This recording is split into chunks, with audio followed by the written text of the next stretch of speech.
Raymond DeVos, bonjour, merci de nous recevoir. Voici 10 ans, vous êtes décédé, c'était un 15 juillet, en été. Nous sommes désormais en hiver.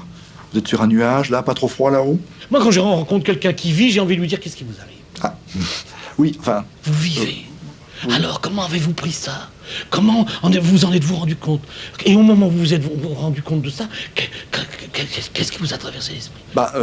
C'est-à-dire Vous êtes que... dit, je vis, j'existe, je suis. Effectivement, je vis, ça n'est pas votre cas, Raymond DeVos. Du coup, que devenez-vous là-haut? Je sais pas, je suis une espèce de machine chimique. Un mélange. Ça fonctionne silencieusement. Et comme ça, vous allez où? Le destin, j'en sais rien, moi. Déjà, il faut que... Est-ce que vous croyez... Alors là-dessus, les questions annexes. Vous croyez en Dieu? Vous croyez en une autre vie? Là, vous me prenez un peu de court. Ou bien au contraire, est-ce que... Et puis voilà! Vous avez là des questions essentielles auxquelles on ne peut pas répondre. Vous citez Dieu, j'imagine vous l'avez rencontré. Et Saint-Pierre, qui vous a laissé rentrer au paradis, c'est quel genre de gars? Un œil froid comme ça qui vous juge, c'est toujours très agaçant. Là, vous nous faites un peu peur, Raymond DeVos, mais en même temps, hein, personne n'est pressé de vous rejoindre. Un jour, monsieur, il faudra rendre votre âme. Il faudra la rendre. Comme on rend son uniforme quand on quitte l'armée. Vous rentrez, oui, il faudra la rendre, monsieur. Au fond, votre message, votre discours, c'est on va tous y passer. Qu'est-ce qu'on lui promet à l'homme? La mort, monsieur. Comment voulez-vous qu'il n'y ait pas une inquiétude fondamentale? Et puis, il y a encore une fois cette espèce de stupeur que peut éprouver quelqu'un, simplement, dans le fait d'exister. Ah bah dites donc, là-haut, c'est pas Coluche hein, que vous fréquentez, c'est Jean-Paul Sartre. Qu'est-ce que vous voulez? Où vous posez des questions, vous ne vous en posez pas. Si vous commencez à vous en poser, il faut les poser toutes. Commençons par celle-ci de question, si vous le voulez bien. Votre ancien pays, la France.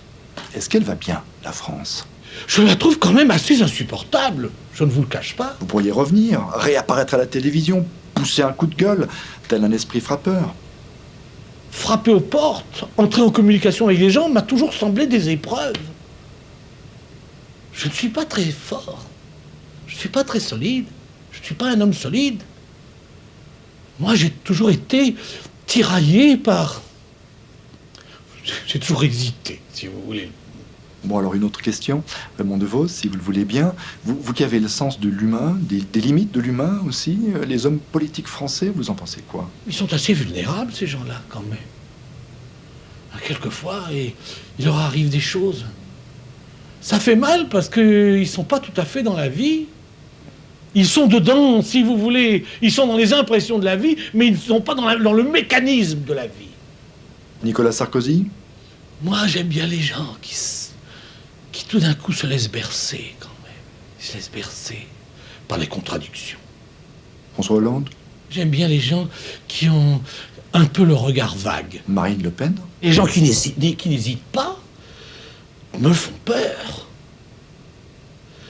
Ah, quand quelqu'un me dit alors ça se fait comme ça, vous faites ça comme ça, ou vous allez là et vous faites ça, déjà, ça me fait un peu peur. Et si de votre vivant, vous aviez eu Marine Le Pen comme présidente? Je ne sais pas ce que je serais devenu. Bon, maintenant, Raymond DeVos, là où vous êtes tranquille, à l'abri, tout va bien, sur un nuage. Vous avez même le temps d'écouter les humoristes d'aujourd'hui, j'imagine. Tiens, par exemple, les youtubeurs. Rien que ça, je trouve ça fabuleux. Je l'explique, je comprends rien. Je comprends pas. Mais c'est absurde. L'absurdité a toujours existé, de tout temps. Ça fait partie du monde. Ça fait partie de l'étrangeté du monde. Oui, l'étrangeté. On aime ça, l'étrangeté. Raymond DeVos, merci beaucoup. Vous restez encore un peu avec nous? C'est pas possible. L'entrevue de la mort qui tue.